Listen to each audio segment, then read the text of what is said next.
here at the Riu Paraiso in Puerto Del Carmen in Lanzarote, which is one of the Canary Islands.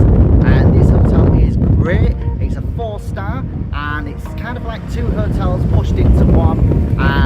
Yeah, so you've got like a lagoon-like pool and then 2 rectangular pools.